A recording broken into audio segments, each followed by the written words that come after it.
Hi, everyone. Welcome. And we have with us Veronica Monet, the founder of the Shame Free Zone. Welcome, Veronica. So glad to have you here. I'm really glad to be here, Alice. Thank you. Yeah. So tell Yeah. tell everybody, like, what is the Shame Free Zone? Well, I'm a certified sexologist and a relationship coach, and I also delve into some really deep emotional terrain for my clients. So I work with their guilt, their shame, their anger, their rage, their perpetrations. I work with domestic violence survivors and perpetrators. Oh, I work with sexual assault survivors. Um, I use something called internal family systems to work with trauma. And I'm also a certified anger specialist. So I have a lot of tools in my toolbox, as it were, to help people basically um, live a successful life through understanding their internal wiring, their sub personalities, and the things that drive them to do stuff they wish they'd stop doing or that other people wish they'd they stop stop doing. doing. Yeah. So more successful relationships, more successful living. And I really do believe that starts, inside of us, each one of us as individuals. I have a background that necessitated recovering from every single one of those things. Mm, I don't coach anything I haven't recovered from. So I bring to it my lack of shame, um, mm. and the fact that I found some beautiful, beautiful ways and got the right help to rebirth myself. So that's the shame free zone. That's amazing. And for people who don't know, what is internal family systems? And IFS for short, internal family systems was developed by Richard Swartz about 40 years ago. It's a unique form of psychology. Vanderkolk talks about it in The Body Keeps a Score. It's one of the few therapeutic modalities that has a proven track record in helping to heal trauma and post traumatic stress disorder. Hmm. So it is a very interesting approach where we get to know all of our sub personalities. And it kind of freaks my clients out when I first take them there. They're like, oh, that's like talking to another person, but it's inside of them, right? And then we start to identify, and we call that mapping. So you map all the different personalities, and you start to realize, oh, I have a part that feels this way. I have a part that feels that way, and sometimes the parts don't agree with each other at all. They work at cross purposes. We call those polarized parts.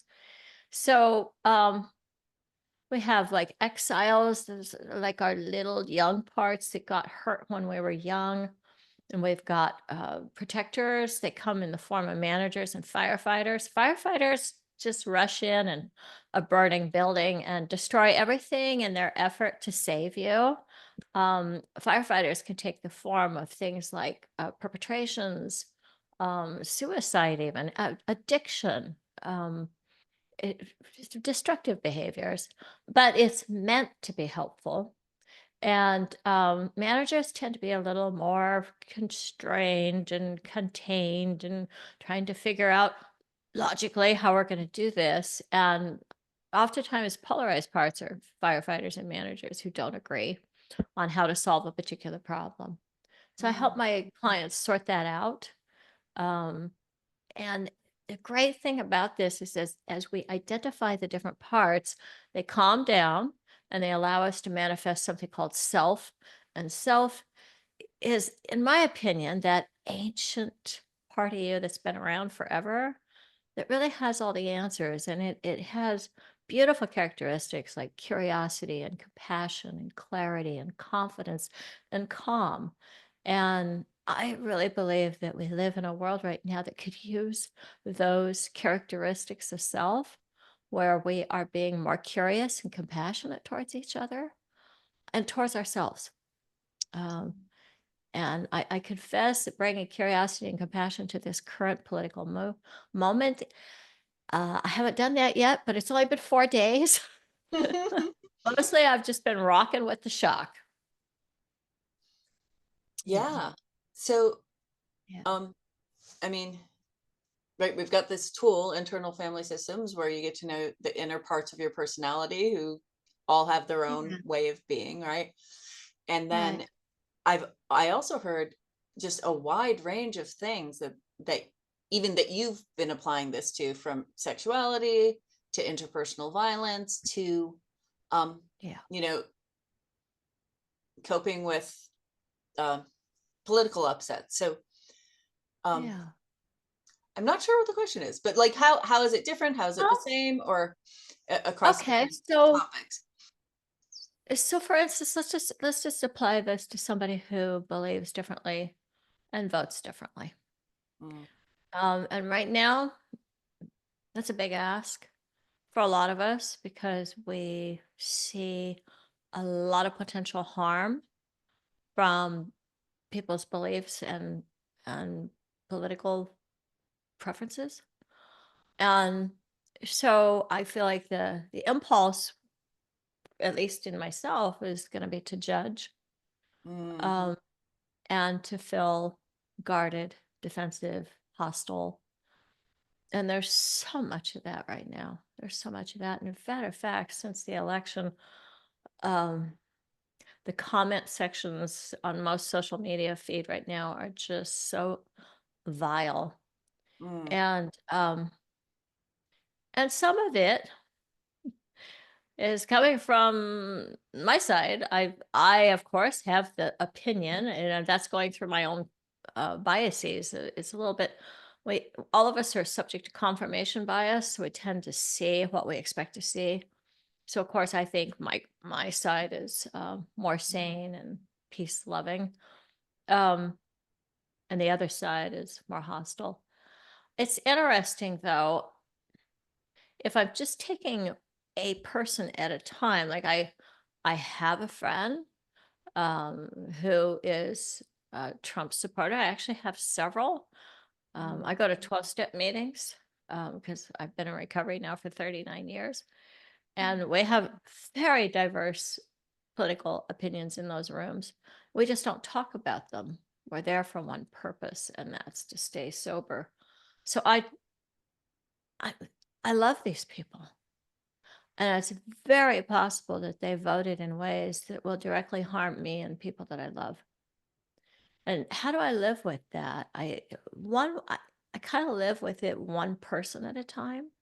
mm, So I'm looking at that particular person and thinking, do I have some sense of what motivates them and where they derive their thinking and their beliefs and what paradigm they're sitting in? And you know, for myself, a lot of times what I see is unresolved trauma. mhm, Because I do believe that those of us that are trying to uphold the human rights of various groups of people, I feel like we're on a sacred mission. I don't think we can equate that with obliterating rights and giving power to some people and taking it away from others. I just don't. That's not a human evolution that I want to see or be a part of. So for me, I'm looking at okay, that person may not have, um, for instance, on the most basic level, resolved trauma from an abusive childhood. So how that plays out in my family of origin, all of the people on my dad's side of the family, Christian evangelical Trump supporters. That's who mm, they are. So mhm, I grew up around these people. And what I know about them, and I can't generalize this to everybody else, but I just, had a huge family. My dad was the last of 11 kids. oh, I had 50 first cousins by the time I was 8. And I think we wound up with something like 75 first cousins. Huge family. yeah, So what I know about them was that we had incest in the family. mm, And so because almost everybody was a child sexual assault survivor, there were all these ways in which it was denied, and the perpetrations were facilitated, and the perpetrators were enabled by that denial. Mm, So, identifying with and gravitating towards religious leaders and political leaders that are also sexual abusers, um, and crude, rude, mean, violent. It doesn't look like that when you are ensconced in that kind of a childhood. What it looks like is dad yeah. or mom or your uncle or your favorite pastor. I was myself born into a right wing well, it wasn't evangelical, but it was right wing Christian cult.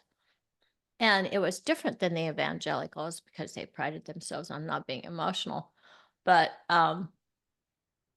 it was very abusive. And we didn't know it at the time, but our founder actually was sexually abusing his daughter. So Mm, these are what we would call in IFS legacy burdens. So what has happened in the family starts to actually even change your DNA, and you are going to probably see somebody who is also abusive as familiar, comforting, and somebody you can rely on. And I know that sounds crazy when there's the very same people that are abusing you, but if you have the trauma bond, that's where you're at. And so I see a lot of people that are frightened right now. They're mm, frightened by the economy. They're frightened by global climate change. They're frightened by two very disturbing wars that are going on right now, one in Ukraine and one in the Middle East. I think that that fear response can cause people to cling to an authoritarian figure, and it's not so objectionable. There's not like a logical process that says, "Oh, this person could harm me or they're narcissistic and they don't care about me." It's like that's familiar.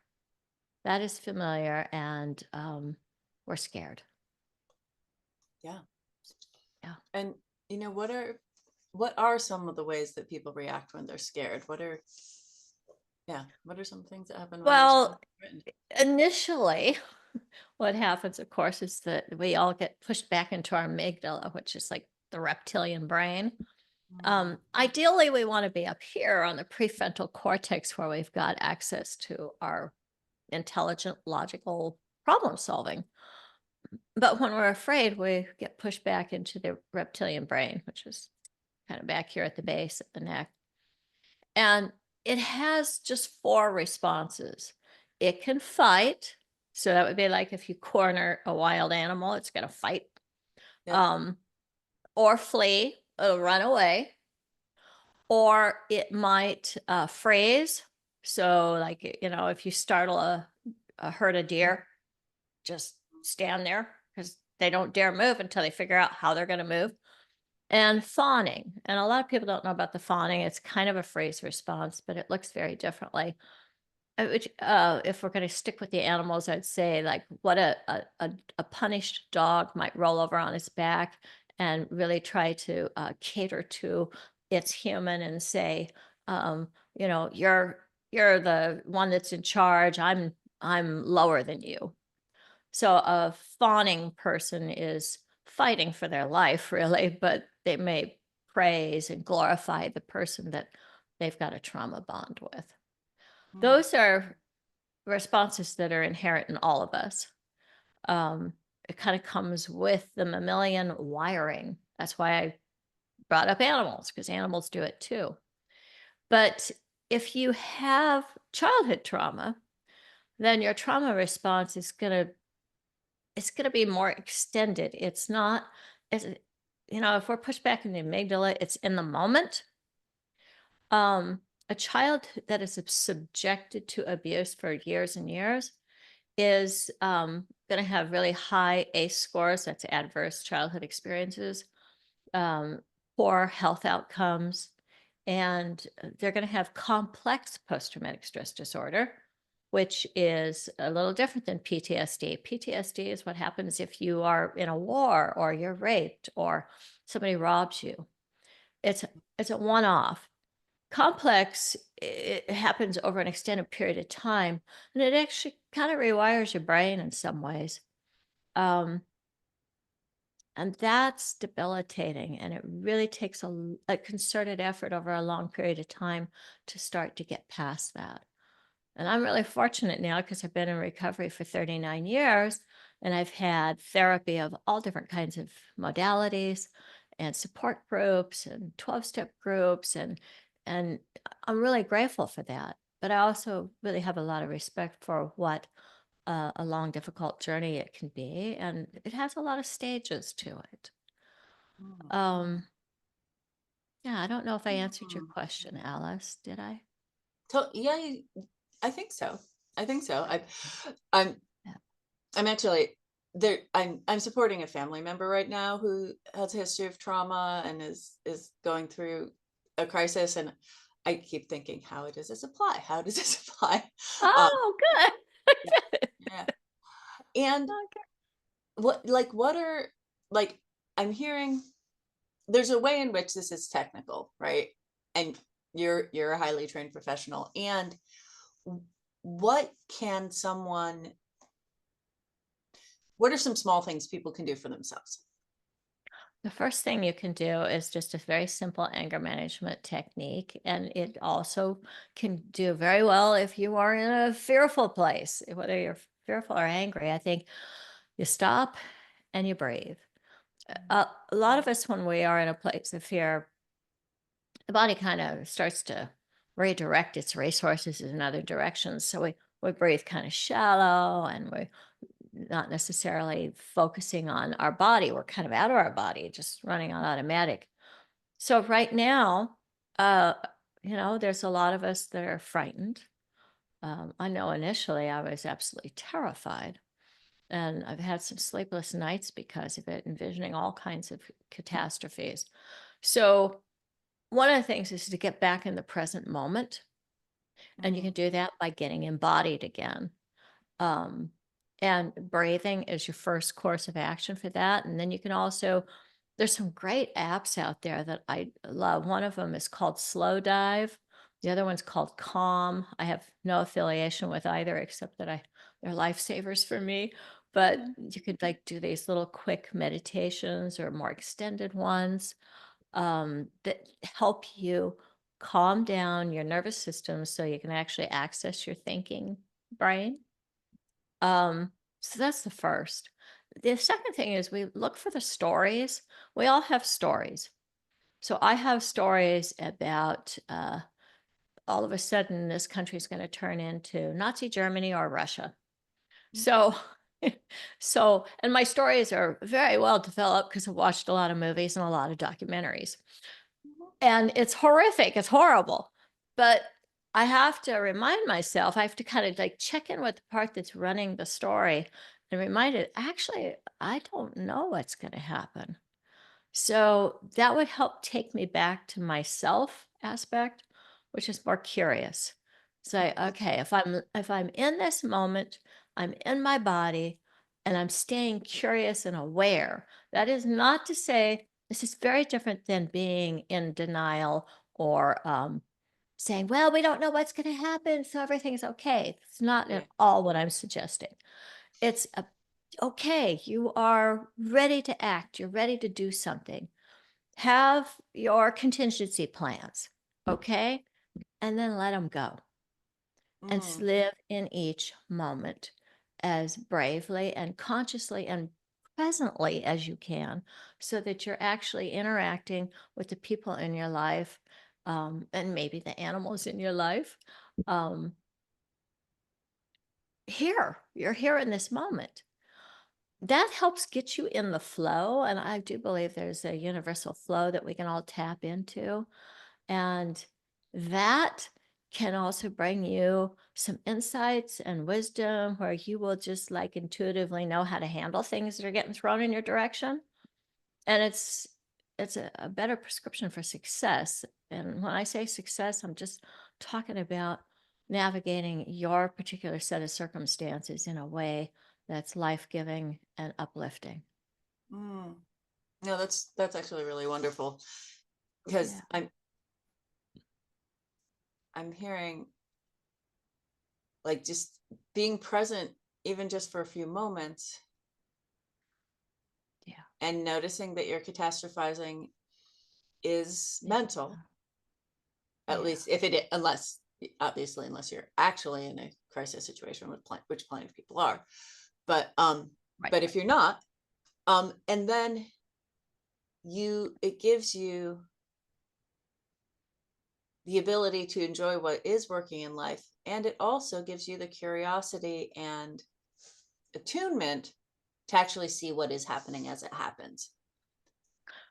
Yeah, and you brought up an interesting point. I'd like to go into that one a little bit, which is, I am a white cisgender female who is a closeted bisexual.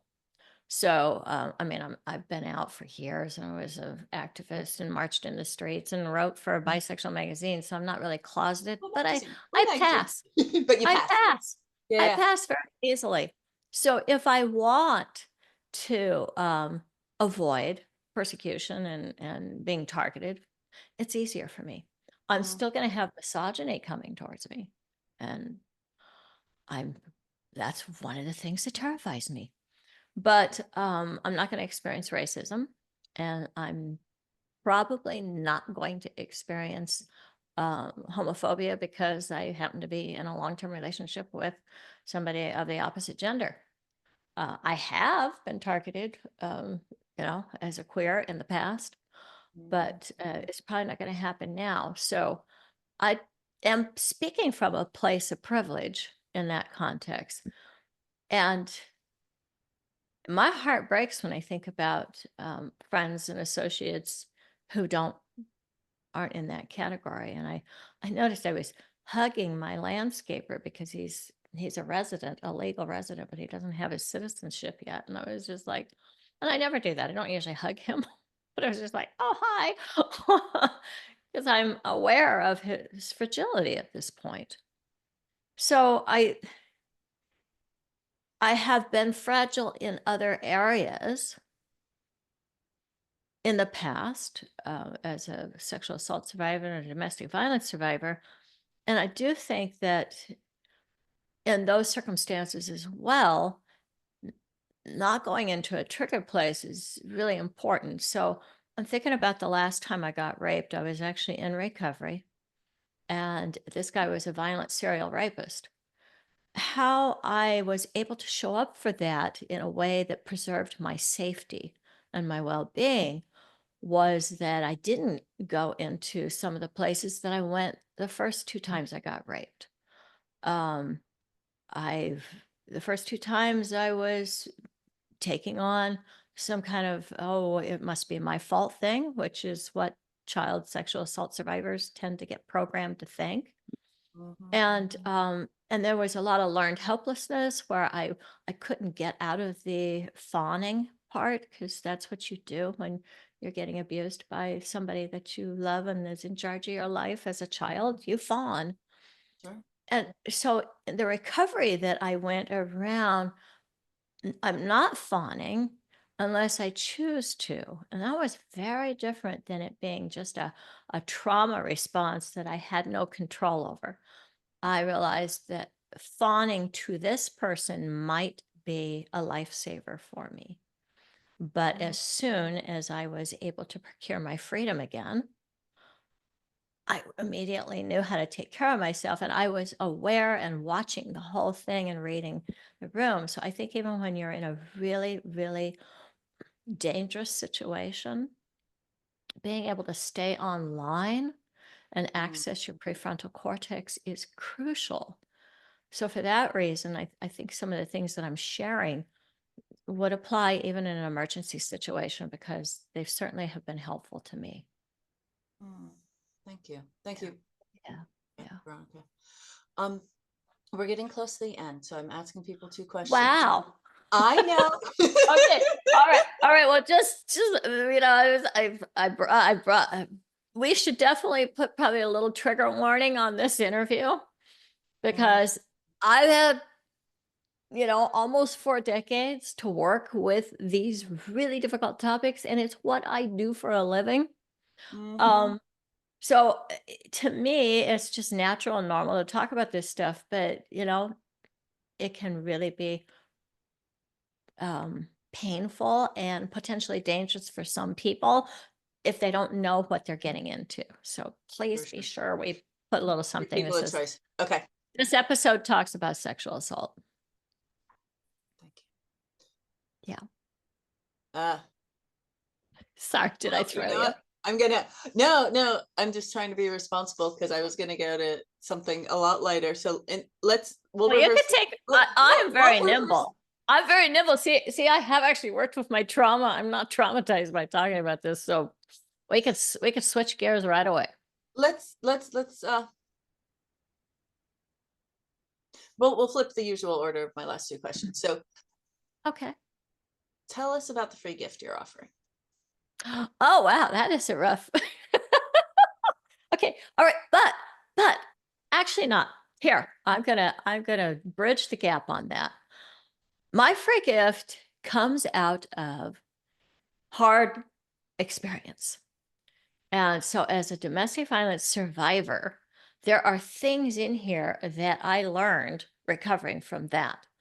It's called the exquisite partnership formula. So I'm all about taking these really difficult life experiences and turning them into a magical power, if you will. This like how do we rebirth ourselves? How do we grow out of that so that that's not just all that we're about? So, for instance, it has the perfect timeout. Now, I know it's the perfect timeout because I've used it in domestic violence situations. Um, but most of the people who use it they're not facing that kind of hazard. And I give it to my clients all the time, and it really, really does help. It also contains something called Show Me Your Movie. And I think that that's timely for right now. Um, it was developed as a way for couples to get empathy for each other. And it is, let's get out of the facts and into the feelings. So this is Mhm. not like living room conversations, which I used to participate in, where we're trying to help each other see our sides. This is more about let me understand your heart and connect to your heart. And then there is the actual exquisite partnership formula, which is specific to being in a sexual situation with somebody that you want to be in a sexual situation with. So we're talking about consensual sexual um, interactions that unfortunately wind up having a component that's non-consensual. I developed this through my own life experience, but I found the need particularly with female identified people who sometimes just seem to, I don't want to hurt my partner's feelings. And it'll be over with soon anyway. Mm, So that kind of thing really disturbed me. I was like, no, when you do that, you're actually traumatizing your tissues. You may think, oh, I'm fine with this. I love them. It's okay. But your body is shutting down. And I'm, as a sexologist, trying to get people to have peak sexual experiences and sexual journeys, I should say. So this is you're right in the middle of making love and you realize that something's not working for you, or maybe you got triggered. How do you communicate that in a way that pulls your partner closer to you? Because what I found is that, most people won't say anything because they don't wanna break the connection. So and if this they do say stays something, often it's in a way that does break the connection. So offering exactly. offering a middle way. Yeah, That's so this will keep the connection going in way and that's not even the right word. It will amplify and enhance the connection. So mm, that's what that is. oh, Yeah. that's beautiful. And then so the last question, this would have been an Yeah. even bigger pivot, I think, is for people who are Yeah. thinking about their purpose. What Yeah. what advice can you give for, people to get aligned with what they're meant to contribute? Yeah. Really, that goes back to quieting yourself and getting out. At this point, you want to get out of your prefrontal cortex because that is it's so oriented towards problem solving.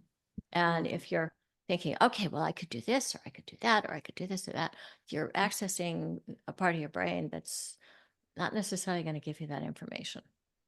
Um, Meditation is really where you can start to invite that kind of inspiration and knowledge. And I think being open to it, being intentional about it, you can do meditations that are just basically about emptying your mind. The but the ones that I think have been most fruitful for me are more moving meditations. mm, So some type of yoga, um, breathing, doing pranayams and mantras where I'm actually connecting with the other side. I'm just kind of relaxing my brain so that other information gets to come in. You might mm, see pictures, you might have memories that suddenly connect with something that's happening right now, or you might just have a thought that comes out of the blue. But it's really about getting connected to the universal flow. And because I really do believe that every one of us was born with it for a reason. And in a large part, I think that's one of the things that's saddest about where the human family is right now, is a lot of people don't know what their purpose is, but they know that they want one. mhm.